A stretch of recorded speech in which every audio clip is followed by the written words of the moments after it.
দূর হয়ে গেছি। আর আজকের এই যে এই নির্বাচনী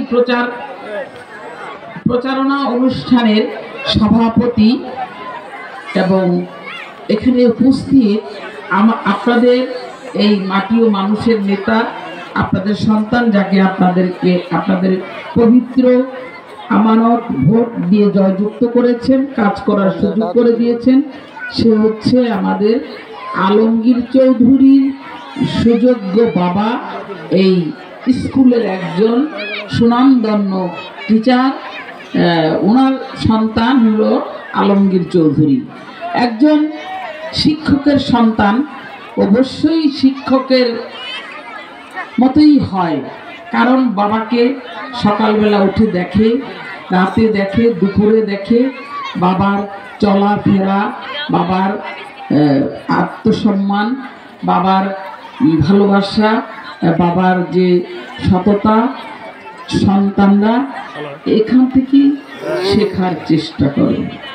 কাজেই তার সুযোগ্য সন্তান বলেই আজকে আপনাদের এলাকাতে আপনারা আজও তাকে এত ভালোবাসেন, বিশ্বাস করেন, এবং সে এই এলাকার মানুষের জন্য একটা ভালো কিছু করার জন্য সবসময়ই চেষ্টা করেন।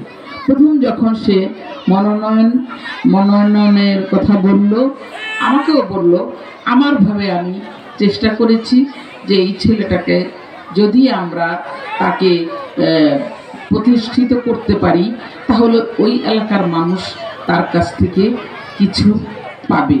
তার তেমন চাওয়া পাওয়া ছিল না।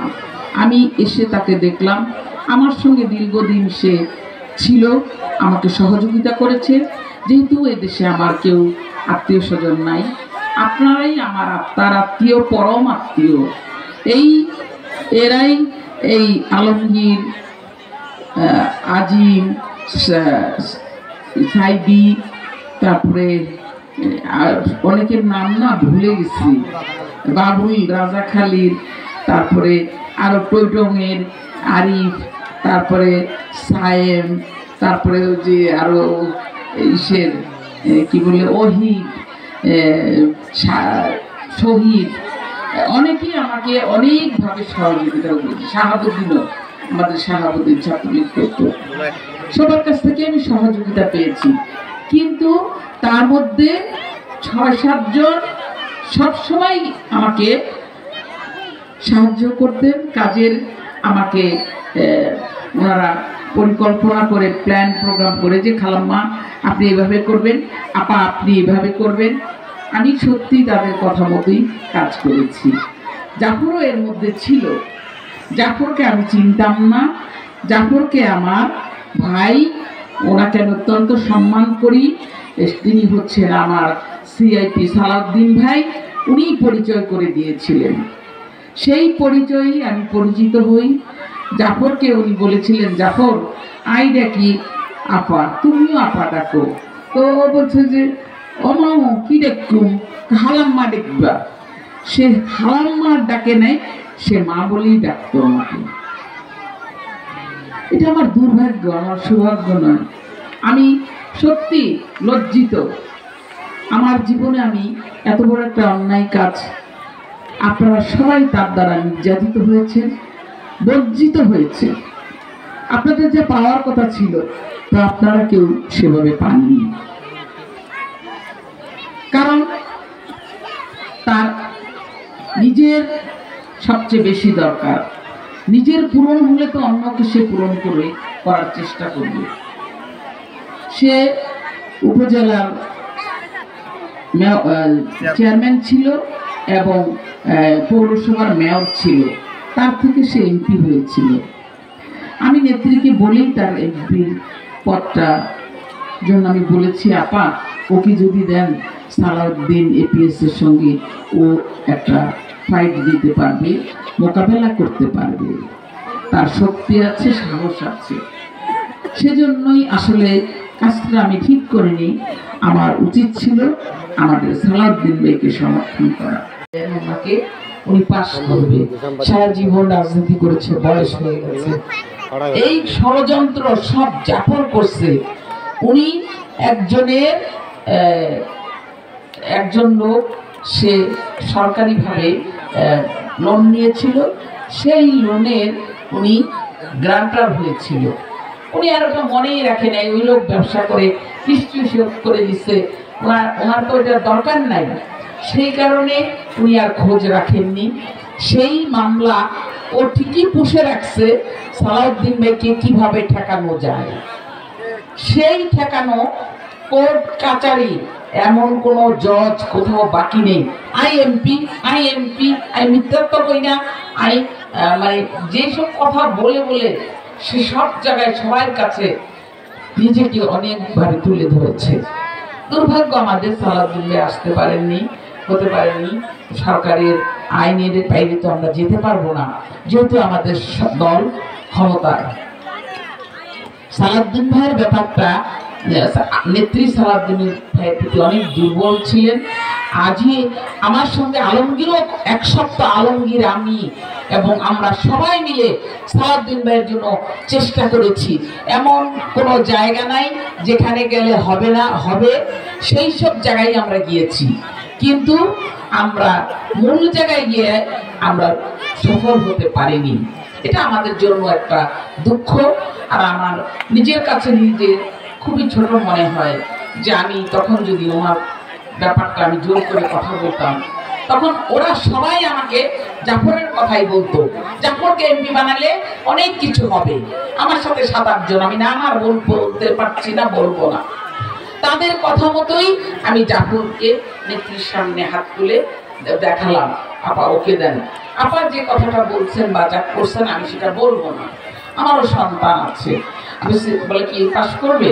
আমি বলি আপা যদি পাস না করে এই দায়িত্ব আমার, এই আমার সঙ্গে সবাই আছে, ওরা সবাই বলছে যে ওর অনেক সমর্থক আছে, ওর নমিনেশন দিয়ে ও পাস করবে। আপা বলছে ঠিক আছে, বুঝো কিন্তু তুমি। আমি কই ঠিক আছে আপনি দেন। আমাকে বললো তুমি করো ওখানে ইলেকশন। না আপা, ওটা আমার দেশ না, ওখানে আমার জন্ম না। আপনি পাঠিয়েছিলেন ওই চকরিয়া পেকুয়াবাসীর 36 বছর আওয়ামী লীগের কোনো এমপি ছিল না, মন্ত্রী ছিল না, আমাকে পাঠিয়েছিলেন সেখানে। আপনার সঙ্গে আমি অনেক রাগ হতাম, ওখানে কেন পাঠিয়েছিলেন? আমি কাউকে চিনি না, জানি না, আমি কিভাবে কাজ করব? আমাকে বলতো কথা কম বলবা, তোমার কাজ করতে করতে ভালো কাজ করলে তুমি সবাইকে চিনবা, সবাই তোমাকে চিনবে। তুমি যদি অন্যায় করো তখন তোমাকে কেউ চিনবে না, তুমিও চিনবে না, সবার কাছ থেকে তুমি গা ঢাকা দিবে। আমি বলছি নেত্রী, আমি তো ওরকম ভাবে রাজনীতি চকরিয়া পেকুয়ার লোকের সাথে করিনি। একজন লোকই আমার এখানে পরিচিত ছিল, সেটা হলো ওই যে বদরখালীর কাশেম মাস্টার, সেই উনি আমার পরিচিত ছিলেন। আর যে এদেশে জলোচ্ছ্বাস হলো না 1994 সালে, 91 সালে, সেই বন্যার সময় নেত্রী আমাকে রিলিফ দিয়ে পাঠিয়েছিলেন মহেশখালী কুতুবদিয়াতে। রাশেদ মোশাররফ যিনি ভূমিমন্ত্রী ছিলেন, ওনাকে, আমাকে আরো 4-5 জন, আমার বড় ভাইও ছিলেন সাথে। তখন নেত্রী বলেছিল সাফিয়া তুমি আমজাদকে খুঁজবে, একজন লয়ার আমজাদকে খুঁজে তুমি কাজ করবা। ওর ছেলেরা কিন্তু ওকে খুঁজতে চাইবে না, তাদের ক্রেডিট তারা নেবে। তো যাই হোক, আমজাদ ভাই আমাকে অনেক সহযোগিতা করেছে, আল্লাহ ওনাকে জান্নাতবাসী করুক। ওনার জন্য আমি একটা পদ পজিশনের জন্য সবসময় ভাবতাম, নেত্রীও ভাবতেন ওনার কথা, আল্লাহ ওনাকে নিয়ে গেছেন। আর এই যে জাফর আমার কান্দে যে ভর করলো, এরা সবাই ভর করাইছে, এই জন্য দায়ী আপনাদের ছেলেপেলেরা। আমি সব সময় বলতাম যে ওকে একটু কেমন যেন আমার মনে হয়, ও বলতো না না না অনেক ভালো, জাফর যদি এমপি হয় আমাদের এই এলাকার মানুষের জন্য অনেক কাজ করবে, অনেক কিছু করবে। আমি বললাম দেখো, যার মায়ের পেটের ভাইয়ের সঙ্গে যার রক্তের সম্পর্ক, তার সঙ্গে তার কোনো সম্পর্ক নাই, তার নাম সে শুনলে মনে হয় যে এখনই তাকে গুলি করবে, তাহলে তোমাদের সাথে তো সেরকম করতে পারে। না না না, আমাদের সাথে কখনই এরকম করবে না। আমি সবসময় তাদেরকে সতর্ক করতাম, কিন্তু আমার কথা তারা কেউ শুনতো না। জাফরের প্রতি এত আত্মবিশ্বাস ছিল, জাফরের প্রতি তাদের এত ভালোবাসা ছিল, এত দরদ ছিল, এত আন্তরিকতা ছিল, সেগুলি ভুলার মতো নয়। যাই হোক, আজকে তারাও জাফরের কাছ থেকে অপমানিত হয়েছে, প্রতিহত হয়েছে এবং তারা বঞ্চিত হয়েছে। আজকে বুঝতে পেরেছে যে আমি একজন মহিলা, আমাকে বলা হতো যে আমি হইলাম প্রবাসী।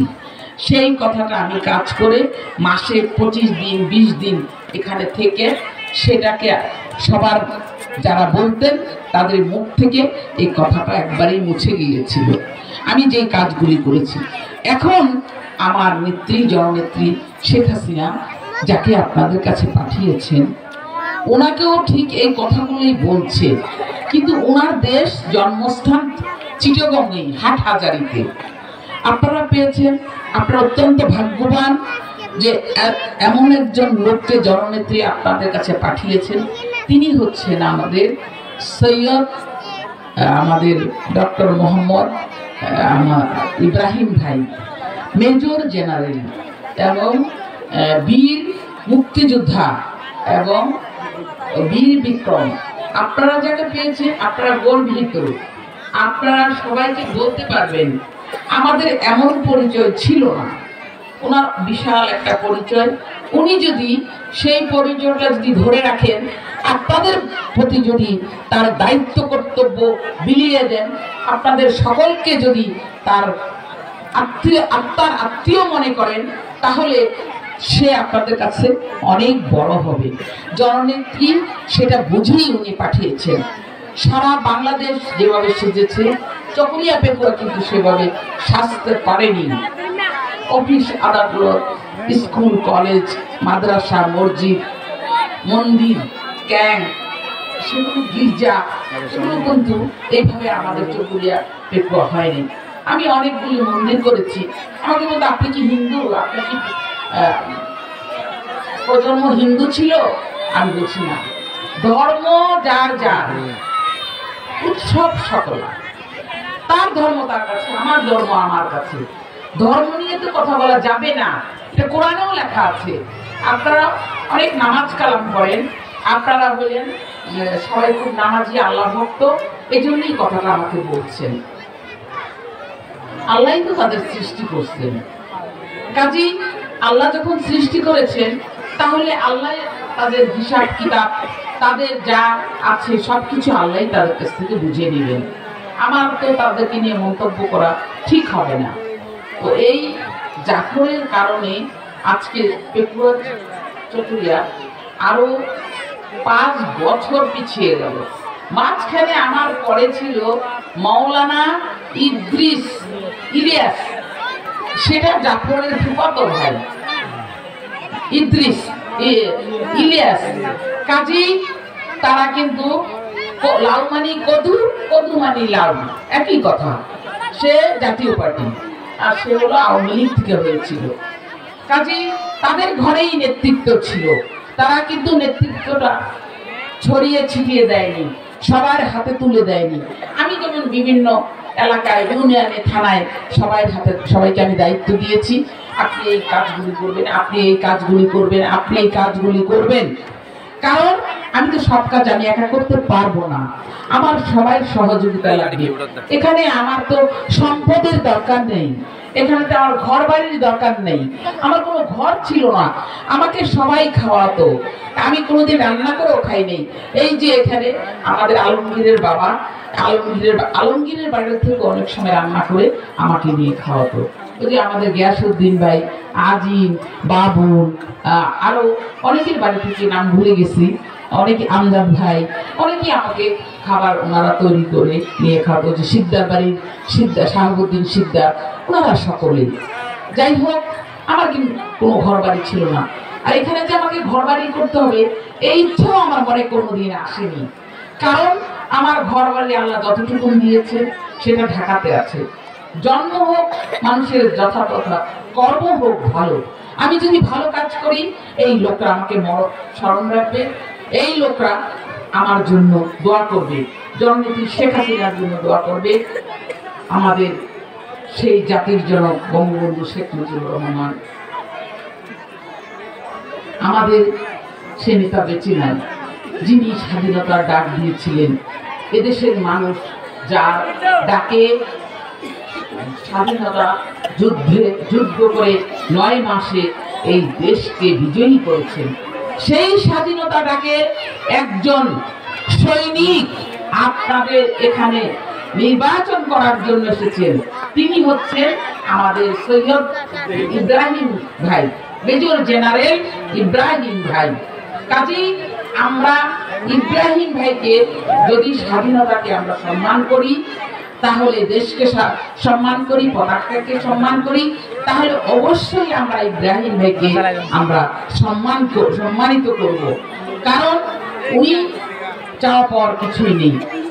উনি শুধু আপনাদের যে অউন্নত যে জায়গাগুলো সেগুলো উন্নত করবে। শিক্ষার বেলায় বলেন, চাকরির বেলায় বলেন, আপনাদেরকে দেশ বিদেশে পড়াশোনার জন্য বলেন, রাস্তাঘাটের জন্য বলেন, সব ব্যাপারেই সহযোগিতা ওনার কাছ থেকে পাবেন। আমরা কিন্তু এসে যে 2009 সালে ক্ষমতা এসে আমরা একটা ধ্বংস স্তূপে বঙ্গবন্ধু দাঁড়িয়েছিলেন, আবার আমরাও দাঁড়িয়েছিলাম বঙ্গবন্ধুর কন্যা। যেটুকুন উন্নয়ন হয়েছে সেইটুকুন কিন্তু আমাদের তখন এই উন্নয়ন করার এত সুযোগও ছিল না। আপনারা ইব্রাহিম সাহেবের কাছ থেকে যে আপনারা উন্নয়ন পাবেন, সে আর আমাদের ইব্রাহিম সাহেবের বাড়ি করতে হবে না, গাড়ি করতে হবে না, ইন্ডাস্ট্রি করতে হবে না, মিল করতে হবে না। ওনার ছেলে মেয়েরা স্বশিক্ষায় শিক্ষিত, ওনার ছেলে এবং মেয়ে, ওনার সন্তানরাও সুযোগ্য, ওনার সন্তানরা অনেক ভদ্র নম্র। তারা কখনো কারো কাছে কিছু দাবি করতে আসবে না, চাইতে আসবে না। আমি একজন ব্যক্তি, আমি একজন মহিলা, আমি একজন নারী, আমি একজন মুক্তিযোদ্ধা, আমি একজন রাজনীতিবিদ, আমি একজন আওয়ামী লীগের কর্মী। আমার সন্তানরা কোনোদিন আপনাদের কাছে আমার মনে হয় না কেউ বলতে পারবে কোনোদিন কিছু চেয়েছে বা কোনোদিন আপনাদের কাছে কিছু দাবি করেছে। আমার মনে হয় না, আমি জোর গলায় বলতে পারবো। আল্লাহর রহমত, আমার ছেলেরাও সরকারিভাবে আল্লাহ অনেক বড় বড় জায়গায় তাদেরকে রেখেছে।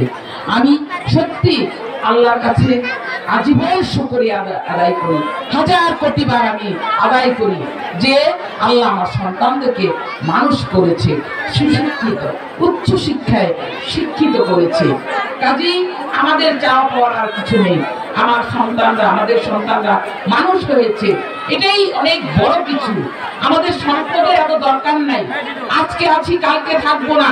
এই সম্পদ নিয়ে আমরা কেউ কবরে যাব না। এই সম্পদের জায়গায় থাকবে।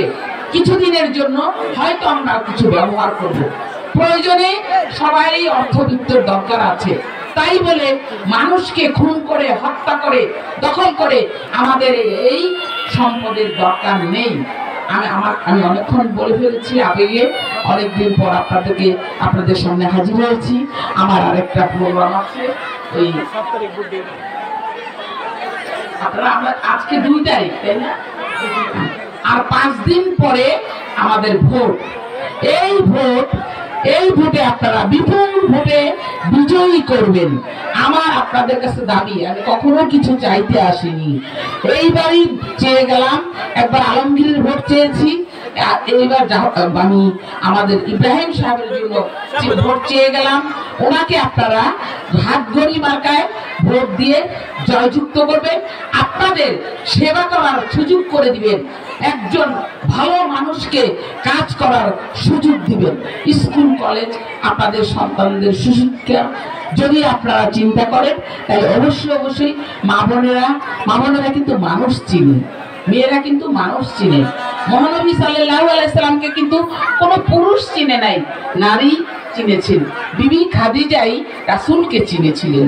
সেই রাসূলকে ওনার যত ধন সম্পদ ছিল সব কিছু লিখে দিয়েছিলেন, ওনার হাতে তুলে দিয়েছিলেন। কাজেই আমরা নারী, আমরা পারি, আমরা নারী, আমরা পারি। আমরা মানুষকে চিনতে পারি অল্পতে, হয়তো আমরা বলতে পারি না, আমাদের সেই সাহস নেই। আমরা নারীরা অবহেলিত, আমাদের নারীদের সেই সাহস নেই, কারণ আমরা পুরুষ সমাজে শাসিত। তো আমি অনেক কথা বলে ফেললাম। এখানে আমার অনেক মুরব্বী ভাইয়েরা আছে, অনেক আমার সমসাময়িক ভাইয়েরা আছে। সবাইকে আমি সালাম জানাচ্ছি, অভিনন্দন জানাচ্ছি। 7 তারিখে আমাদের ভাতঘড়ি মার্কায় ভোট দিয়ে জয়যুক্ত করবেন। আবার আপনাদের সঙ্গে দেখা হবে। আমার মহিলা আওয়ামী লীগের কেন্দ্রীয় কমিটির নেতৃবৃন্দরা আছেন, পিছনে ছাত্রলীগ, যুবলীগ, স্বেচ্ছাসেবক লীগ, শ্রমিক লীগ, কৃষক লীগ, মহিলা লীগ, যুবলীগ, সকল ভাই বোনদেরকে আমি আমার সালাম জানিয়ে, অভিনন্দন জানিয়ে, আপনাদের কাছে আমি দাবি জানিয়ে, আপনাদের কাছে আমার এই দাবিটা দিয়ে রেখে গেলাম। আপনারা 7 তারিখে আমার ভাই ইব্রাহিম সাহেবকে ঘড়ি মার্কায় ভোট দিয়ে জয়যুক্ত করবেন এবং আলমগীরের প্রতি আপনারা সকলেই খেয়াল রাখবেন। আলমগীর একটা সৎ ছেলে, ভালো ছেলে, আপনাদের ছেলে, কিন্তু আমি তাকে কাছে থেকে অনেক দেখেছি। দীর্ঘদিন একসঙ্গে আমরা সময় কাটিয়েছি, কাজ করেছি। খোদা হাফেজ, জয় বাংলা, জয় হোক আমাদের। আল্লাহ হাফেজ। তারিখ, শুভ দিন, ঘড়ি মার্কায় ভোট দিয়ে ভোট সাহেবেল্লাহ ভোট বুঝতে সাহেবেল্লাহ আমরা আনার হয়তো বিশ্বাস করি। এদিন গত 5 বছর আগে জাফর সাহেব আনা নির্বাচিত হয়েছিলাম। জাফর সাহেব নির্বাচিত করানোর পরে আজ 5 বছর পরে আমার নির্বাচন আসছে। বাংলাদেশের প্রধানমন্ত্রী এবারে ফটাইতে এই সবইয়ের মানুষের 36 বছর পরে এটা আনার এলাকা থর সভা ক্যাম্পেইন আসছিল। আর হালাক ডিসাবি হাতুল আছে ইয়ার পরে আসছিল জাফর সাহেব। জাফর সাহেব আইয়ের এলাকার কি উন্নয়ন করতে না করে অনেক এখন সচকে জানো যে বাংলাদেশের প্রধানমন্ত্রী 5 বছর পর পর নির্বাচন আইলে পরীক্ষা করে কুয়া আমার বই স্কুলে যে লেখাপড়া করি এই ক্লাস 6 বন্ধ হয়েছে লেখাপড়া করি রে বছরে পরীক্ষা দিয়ে রে ফিল্ম নেই আর অন্য ক্লাসের মধ্যে ইত্যাদি সে আর বাংলাদেশের প্রধানমন্ত্রী এবার যে পরীক্ষা দিয়ে যে পরীক্ষার মধ্যে ফিল করছে 5 বছর লুটফাট করছে, দখল বেদখল করছে, গরু চুর করছে, চিংড়ি ফসল দখল করছে, এলাকার উন্নয়ন করে ওদের নিজের উন্নয়ন করছে, মাত্র 10 তলা বাড়ি করছে, মার্কেট করছে, সিস্টেম বালাদা করছে, নিউ মার্কেট করছে। সকরিয়া ভাই ওর বন্ধু আমরা ও জানন ওর বাপের তো একখানি জমিন না ভাই, এত 2 হারা জমিন না ভাই, আজি এত এতগুলি জমি সম্পত্তি মার্কেট করতে হইয়ে ইয়ার চিন্তা করি বাংলাদেশের প্রধানমন্ত্রী আষ্ট দিতে ভাই আষ্ট পন্থা সংস্থা আছে এইভাবে এখন রিপোর্ট দিয়ে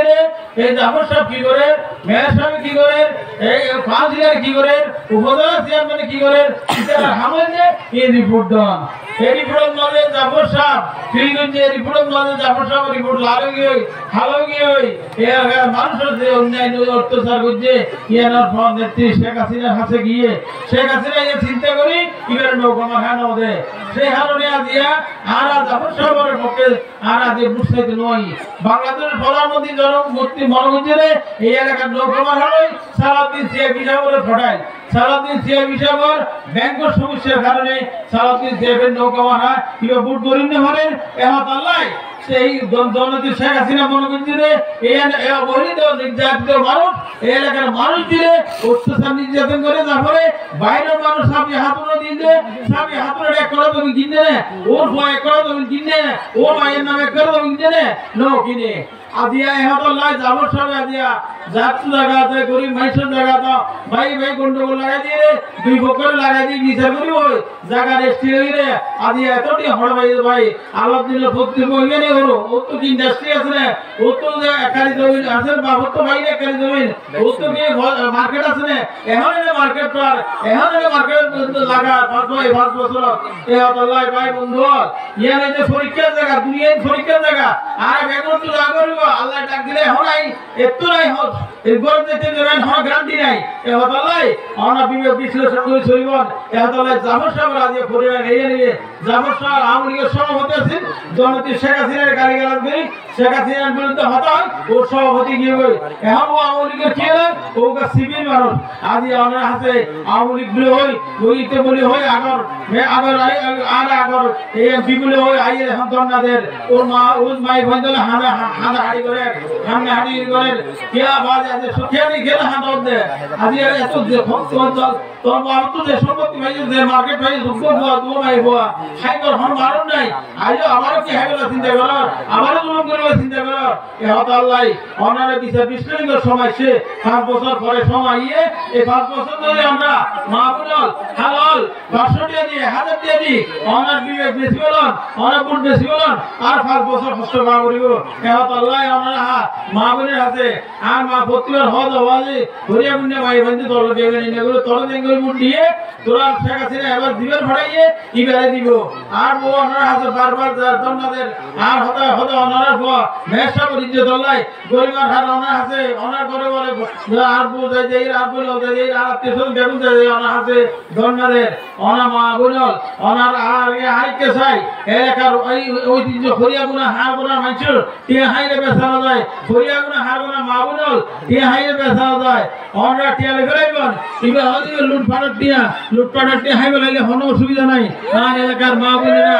ওদের বুট দিবস ওরা ঠিকভাবে সাইলে গরিমার হাত দিবেন আইবা ইব্রাহিম সাহেব শেখ হাসিনা ফাটাইয়ে আই অনেক বাইরের মানুষ হলো এবার যে এবার ফুয়াইরা জায়গা নক দিব এবার তো গো ফুয়া গো মাই ফুয়া এখন মাই ফি বক্সে দিয়ে আর গো ব্যাংক চুরি করে ওর ভাই আছে তো আর্মি 3 নম্বর না এখন অনা বিগিডিয়া এখন লাই এই এলাকার মানুষ এই সম্পদ নাহাইব জায়গা জমি নক দিব এখানে অনেক প্রমাণ আছে আর হালা বাইরে পাইছে আর হালা এই এলাকা এমপি আছে 5 বছর ওনা জানে এক করে জায়গায় না ওখানে এ হতাল্লাই শেখ হাসিনা মনে করছে যে ইব্রাহিম বাইরের মানুষ ফাটাইলে এলাকার মানুষ জুলুম নকরিব অত্যাচার নকরিব করিয়া গুণা মাইসর লই বেমানি নকরিব এ হতাল্লাই অনারে ফাটাইয়ে শেখ হাসিনা মা বোনল এ হতাল্লাই অনার বিপদ আপদে আইতে কেউ আসি আজীবন কেউ যেখানে সুখে দুঃখে এমপির হাত হয়ে যে সংসদ থেকে এলাকায় আইন প্রণয়ন করুন এলাকার বড় রাস্তা হন ছোট রাস্তা হন তালিকা দন